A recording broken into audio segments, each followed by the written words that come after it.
Alright guys, welcome back to the channel. I'd like to introduce myself. I'm Michael Franks. I'm owner of BST Performance. Just going to tell you a little bit about my car. Got a 2011 gt500. I've been running it for quite a few years, probably about 10 years. It's seen many different stages through its life. You know, I bought the car, it had I think 4,000 miles on it in 2012, so I'm the second owner. Started life bone stock. One of the first things I done was just basic bolt-ons. Went to cold air intake, pulley, and I think on the stock supercharger I wound up getting out about 620, something like that, to the tires. Then I upgraded to a 2.3 TVS. Just done some more stuff to it. Wind up getting selected to compete in the King of the Street competition for 5.0 Mustang magazine in 2013. So when I went into that competition, you know, I still didn't really know what I was up against, but when I showed up, you know, there's 13 of the fastest GT500s, Coyotes, just Mustangs in the world. So I knew I was kind of outgunned, knowing that I've built the car in my shop myself. And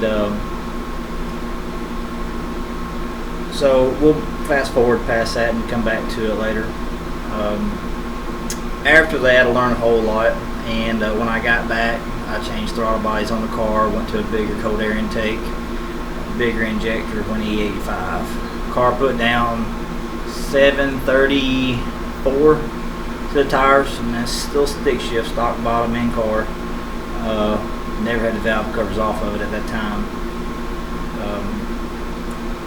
Then we put nitrous on it, and just a 100 horsepower shot. It made 836 to the tires. So we raced it for a while, stick shift. And of course, my car was one of the unfortunate ones that had the second gear grind. I'm sure everybody's heard of that with TR6060 transmissions. So I was having trouble shifting from first to second at high RPM. So usually I shift in a second about 5,500 RPM. So it would go 670s consistently.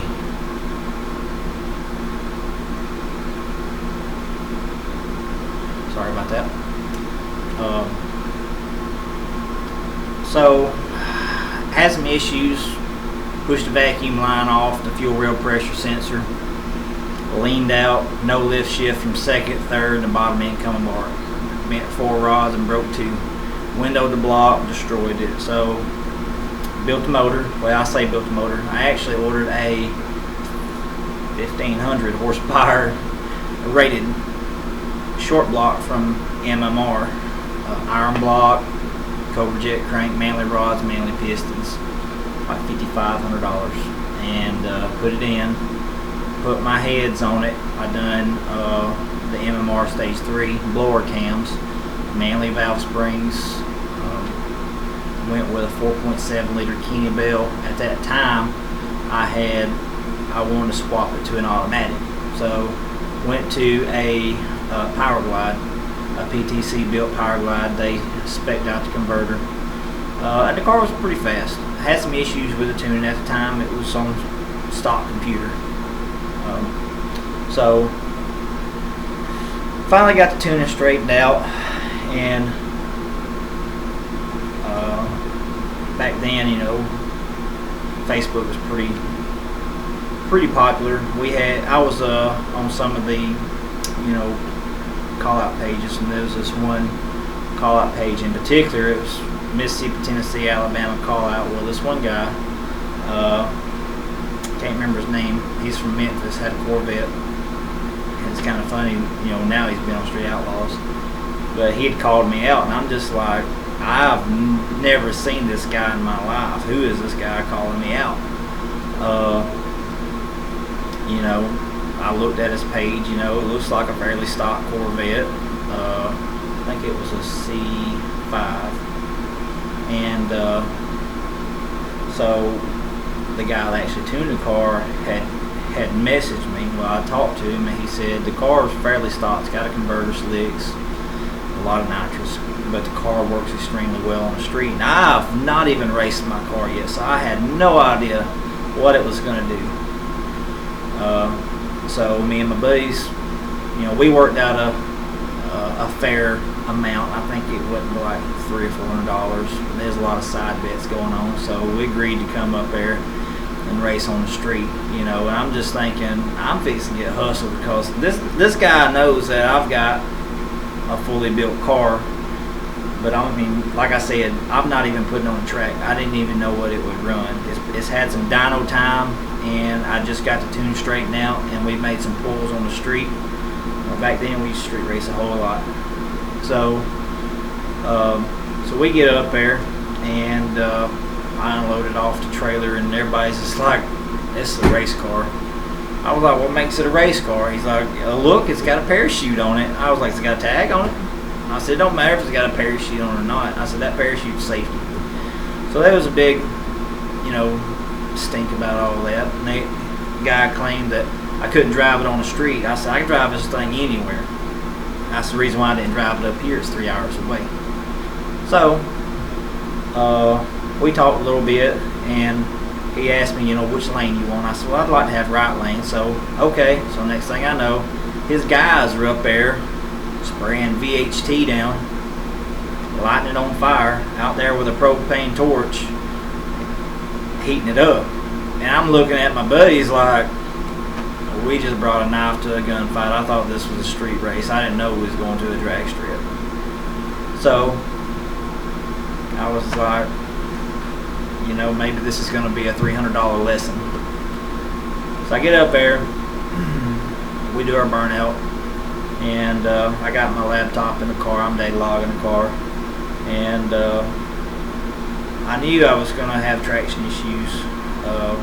So the first time we left, the guy banged the flashlight. We left. I left. He sat still. Car actually hooked really good on the street. Picked the front tire up about 2 inches, and it just totaled it. Went into high gear. Car felt really, really good. I looked over at the trans temp. It said 280 degrees. I was like, that's not good. So I turned around, come back, pulled in, and Larry Rowland is his name, and pulled in.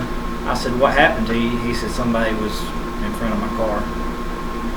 I was like, "Okay." He said, "Well, let's run them back." I said, "I can't run them back right now."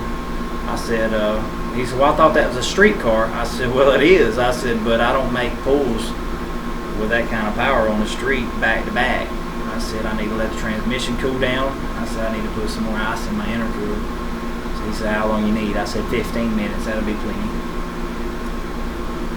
So we get up there, and this is like, I think it was Rivergate Road is what we was on, and it was a lot of people. Like, it was a legit street race. There was probably 150 people there, if not more. And they actually was shutting down the road for us to race. Like, there was people trying to get in, people trying to get out, and they just had the road shut down. And I'm thinking, I'm fixing to go to jail.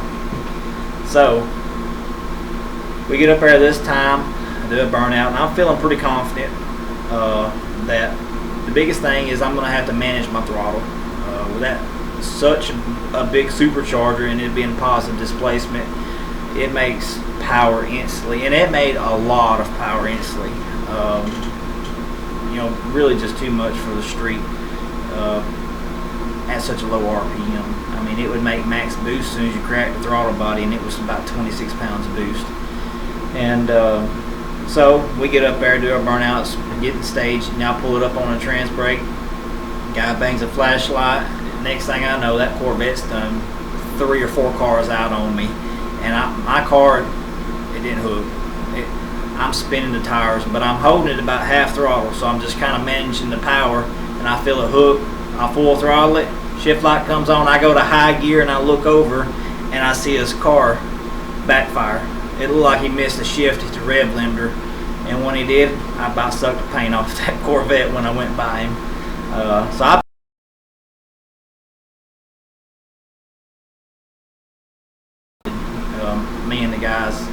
drove all that way and actually come out with a win. And so I drove back down there. You know, it was a good race. You know, everything was good. You know, I had some issues. So I had some issues too. You know, but it was a good race. You know, he's like, "You want to run again?" I was like, "Nah, I just want to go home. I'm pretty sure the cops are on their way." So I'm over there loading my car up, and this dude walks up to me. He said, "I know who you are." And you know, like I said, I'm 3 hours away. Only people I knew up there was the people I brought with me. And I was like, "How do you know me?" He said, "I got a Mustang." I was like, "Oh yeah?" He's like, "Yeah." He said, "I'm on some of them pages that you're on." He said, "I've been following you build." He said, "Pretty impressive." He said, "And to see it in person," he said, "Man, that's awesome." I was like, "You know, it made me feel pretty good." I was like, "I appreciate that." So we made some passes at the track, and torque converter was way loose. It'd go 6/0s an eighth of a mile. And well, we put it back on a dyno and made a pull. Everything looked good. It made about, I think it made 900, like 960 to the tires on 26 pounds. And I put, that was on a 4-inch pulley, 10% over lower. And I had a 3.5 or a 3.75 pulley. So I put it on there, see what it's going to make, only 85. You know, granted that I was thinking this motor was going to hold together. We make a pull, it made 32 pounds of boost. I pull it all the way to 7,000 RPM, let off of it, check engine light started blinking, and I had a misfire. Next thing I know, it just started puking antifreeze out. I just shut it off. I was like, "Well, boys, that ain't good." So, pulled the codes, number 6 cylinder, misfire. Pulled a spark plug out of it, it's full of coolant. Turned it over, fired up, it's puking coolant out the spark plug hole. It's hitting the ceiling in the shop. I was like, "Well, it must have blown the head gasket." So, get it home. Didn't work on it for a few weeks. Had a lot of other stuff going on in the shop. So I went ahead and pulled the engine, pulled it out of the car, pulled the heads off of it. Head gasket looked fine. I was just like, what's going on here? So I had, like I said, it had some antifreeze in that cylinder, and it was about halfway down. I wiped it out and I felt something, looked down, and it had a crack in the cylinder wall about 3 inches. So I was kind of upset about that. So I was like, contact the MMR. Sorry, you know. I was like, you know, I thought this thing's supposed to be rated 1,500 horsepower. Granted, it could have been a bad mold. A cylinder could have been thinner right there. But I figured before I made 1,500 horse, I'd have busted the piston, I'd have broke a wrist pin, I'd have beat the bearings out of the bottom of it, it'd have been a rod or something. But the block was the first thing to go. So be careful when you're choosing your blocks. So I was like, well, you know, I just paid $5,500 for a company that won't even, you know, back what they say. If I'm just going to throw money away, I might as well attempt this myself. So the rods was good. I went ahead and replaced the pistons. I went with a similar piston. It was a Manley piston. It just wasn't their spec. It was low compression. It was about 9.5 to 1 compression. And so I use the Manley billet rods, and I reuse the crankshaft, and I wound up having to get the crankshaft repolished. It didn't really take anything off, it just kind of made some light scratches, so I wanted to repolish it just to make sure that everything was on okay. So put everything back together, and I was going to go back with a Kenny Bell, but I was thinking that I really want to go to a turbo. So I put the Kenny Bell up for sale, and finally sold it to a guy in Texas. So I turned around and I bought my headers, my turbo headers, and I was like, I'm just going to build this myself. And so I built the whole turbo kit myself, and I started out with a Turbonetics Y2K 88mm and stock computer, stock mass airflow sensor. And with the intercooler in this motor, it's in the intake, so I had to put my mass airflow sensor in front of the intercooler. Excuse me. And what I wound up doing is up around 20 pounds of boost, it started killing mass airflow sensor because the intake air temperature would get over 350 degrees. Once it got that hot, it would just, I don't know, it just cook it, it would just die and go in limp mode. So I made the change to a Holley Dominator ECU, and I pretty much tied it all into the factory harness. So the factory relays and stuff operated the fans, my climate control still worked, everything on the car still worked like it should, except for now I've got a digital dash. And so then I put a CO2 shifter on the car so it'll shift itself. That would keep me from making mistakes, and the car was fast. I wound up winning some no prep races, some street car races, and really just making a name in the gt500 world.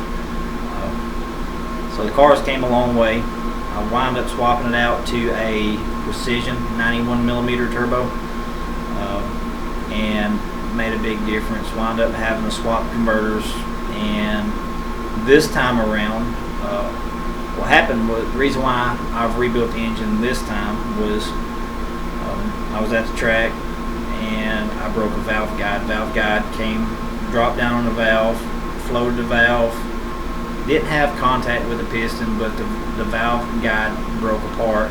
Part of it went through the cylinder, went through the exhaust, went through the turbo, and didn't damage the turbo, thank goodness, but it beat the piston up in the combustion chamber. So I opted to just go ahead and go through it, because the motor had been together for almost 4 years. This motor probably made 200 plus passes on 30 pounds of boost, and it had a lot of street miles on it. And when I pulled the motor apart, the bearings pretty much looked brand new. So I was really, really impressed with that. That kind of let me know that the motor was built really good, and the tune-up was really good, because a lot of times if your tune-up's not good, you get detonation. The top of your bearing is going to be beat out. You're going to have a lot of wear on your piston skirts, just a lot of wear, and I didn't really see a whole lot of that. And the motor was still looking brand new on the inside. I'm talking, looked like it just come back from the cleaner. Which I run a Royal Purple oil. It's got a detergent, so it really helps keep the inside clean. So right now, I'm in the process of building the engine behind me. I've made some changes. The changes that I've made is, whenever I build one of these engines, I always do a blueprint. I write down all the specs. I check all the not the cam, but the crankshaft clearances on the mains and the rods. I'm not going to go in depth on some of that stuff, because a lot of this stuff is, from learning, and I just don't want to give out that information, because that's what kind of sets my team apart from some of the others. But so basically what I've done is I look back at my blueprint, I look at my clearances, and I set everything up the same. Everything from rods, mains to ring gap on the pistons. So I wound up going with a little bit higher compression piston. It's actually a Manley flat top piston, so I'm up around 10 and a half to 1 now. So I had trouble spooling that big turbo. It's got a 0.96 AR on the exhaust housing now, but it's a 102mm exhaust wheel, so it's pretty big, especially for a 5.4 liter 330 cubic inch motor.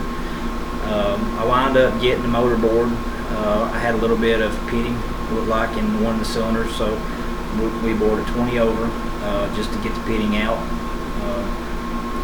Still on the 85, so I went with modular head shop. It's actually a stage 4 or 5. It's not listed on their website. I contacted Jordan directly, and he spec'd out this camshaft. It's actually 556 lift on the intake, 550 on the exhaust.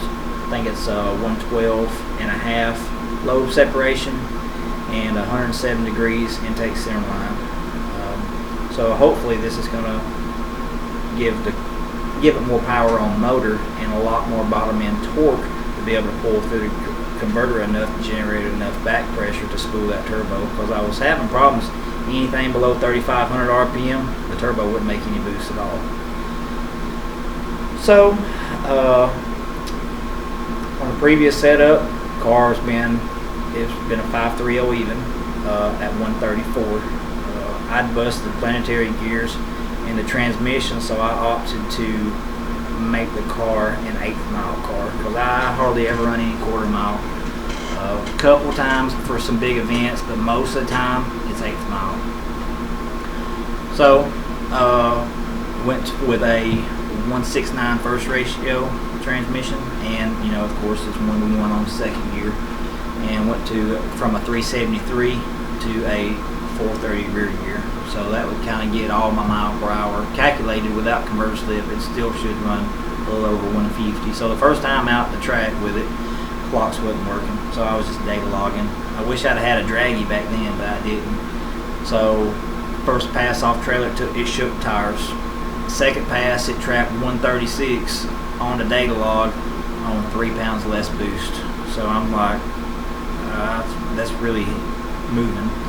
So I had a big race at another track, Sand Mountain, and made the first test hit. And this is a very sketchy track. It's like no prep. The traction part of the groove, I guess what you'd say, is barely wide enough for the car, and you've got about 2 foot on each side of that groove from the guardrail or the center line. So if you get out of that groove, you're going to get out of shape in a hurry. Turned up, my car was never had it on a dyno turned up, but we did have it on a dyno on about 18 pounds. It made 960 something to the tire. So and I've run it at 30 pounds, 32 on the scramble button before, and let's estimate somewhere around 1,300 to the tires. The car was heavy, weighed 3870 with me in it. Had a 6-point bolt-in roll cage, mild steel, and no weight reduction on the car. Factory glass, factory doors, factory navigation, factory sound system. It did have a rear seat delete. But back to the story. So went to that track, and it was real sketchy. Couldn't even turn it up. Tried on 20 pounds of boost, and it was all over the track.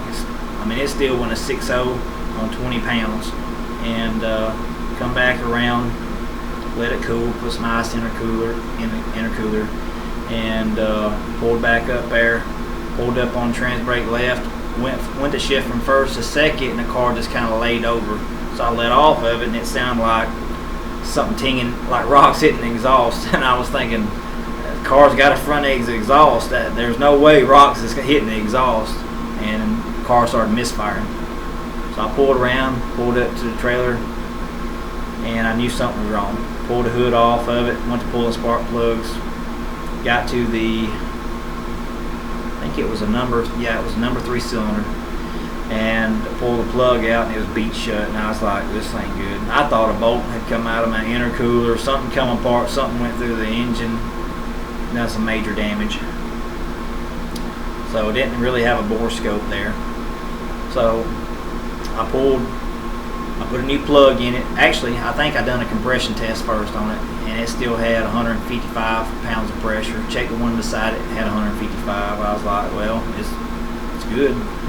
So I put a spark plug in it, fired up, running fine. I was like, that's odd. So I was like, well, I'm just driving around. So I drove it around a little bit, driving fine, pulling fine. So I was like, I'm gonna pull it up on trans brake. So I put it on trans brake, pushed it to the floor. It got to 4,000 RPM. It wouldn't pull any further.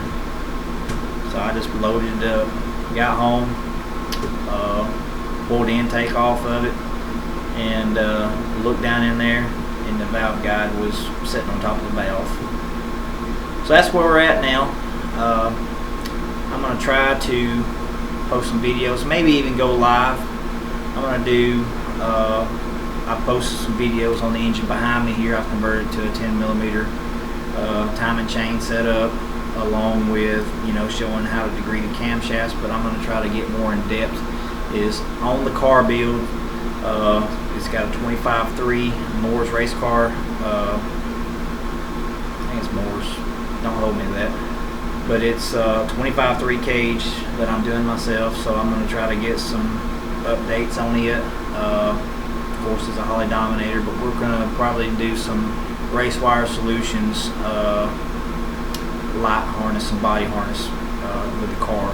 You know, I done one on a coupe not too long ago, super sweet setup, so that's what we're going to try to do. So if you would like, follow, share, and we'll continue this, and maybe we'll both learn something. Thanks.